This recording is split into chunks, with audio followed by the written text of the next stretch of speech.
Sitai block তৃণমূলের দলীয় কার্যালয়ে সিতাই বিধানসভার ইস্তেহার প্রকাশ। শুক্রবার সকালে সাংবাদিক বৈঠক করে ইস্তেহার প্রকাশ করলেন সাংসদ জগদীশ চন্দ্র বর্মা বসুনিয়া এবং বিদায়ী বিধায়ক তথা তৃণমূল প্রার্থী সঙ্গীতা রায়। এদিন এই ইস্তেহার ও সিতাই বিধানসভা এলাকায় উন্নয়নের খতিয়ান ও আগামী দিনে কি উন্নয়ন করা হবে সেসব নিয়ে বিস্তারিত তথ্য তুলে ধরা হয়। সেই কাজটা আমরা শুরু করব। আমি আজকে আমাদের তৃণমূল কংগ্রেসের মমতা ব্যানার্জির মনোনীত প্রার্থী, অভিষেক ব্যানার্জির মনোনীত প্রার্থী সঙ্গীতা রায়কে আমাদের সিতাই বিধানসভার যে 10 প্রতিজ্ঞা, মানুষের জন্য যে আমরা 10টি কাজ করব, সেই কাজগুলো এক এক করে বলার জন্য আমি আমাদের প্রার্থী সঙ্গীতা রায়কে অনুরোধ করছি। নমস্কার।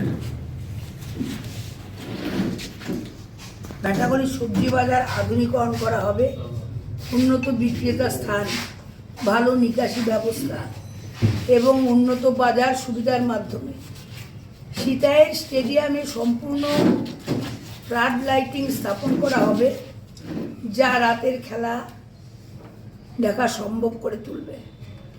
বড় আটিয়াবাড়ি 1 গ্রাম পঞ্চায়েতে মসজিদ ও কবরস্থানের চারপাশে নিরাপদ সীমানা প্রাচীর নির্মাণ করা হবে। গীতালদা 2 গ্রাম পঞ্চায়েতে জারি ধরলা নদীর পাশে মজবুত নদী রক্ষণাবেক্ষণের দেওয়াল নির্মাণ করা হবে, যা বাড়িঘর ও কৃষি জমিকে ভয় এবং মৌসুমি বন্যা থেকে রক্ষা করবে। ক্ষয় রোধ করতে জারি ধরলা নদীর তীরে ব্যাপক নদীর তীর রক্ষণাবেক্ষণ ও মজবুত করা প্রজেক্ট চালু হবে। বড় শোলমারি মদনাকুড়া 6 কিলোমিটার রাস্তা মেরামত ও উন্নয়ন করা হবে। উচ্চশিক্ষার প্রবেশের সুযোগ সম্প্রসারণ করতে সিতাইয়ে ডিগ্রি কলেজ স্থাপন করা হবে।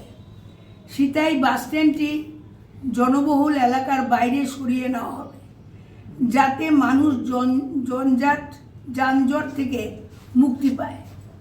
আদাবাড়ি গ্রাম পঞ্চায়েতে ITI কলেজ তৈরি করা হবে, যার জন্য ইতিমধ্যেই জমি বরাদ্দ করা হয়েছে।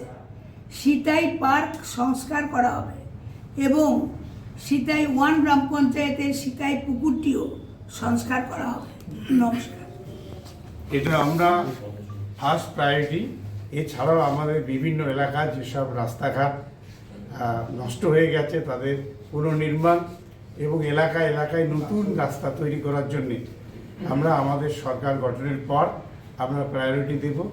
আমাদের আরও প্রায়োরিটি থাকবে যে 2026-এর শেষেই প্রত্যেকের বাড়িতে পরিশ্রুত পানীয় জল পৌঁছে দেওয়ার জন্যে আমাদের মমতা ব্যানার্জির যে প্রতিজ্ঞা, সে প্রতিজ্ঞা আমরা সিতাই বিধানসভায় কাজ করব এবং প্রত্যেকের বাড়িতে যাদের পাকা ছাদ নেই, যাদের থাকার মতো ভালো ঘর নেই, তাদের প্রত্যেকে যাতে আমরা বাংলার আবাস যোজনার আওতায় নিয়ে আসতে পারি, এটাও আমাদের একটা প্রতিজ্ঞার অন্যতম অংশ।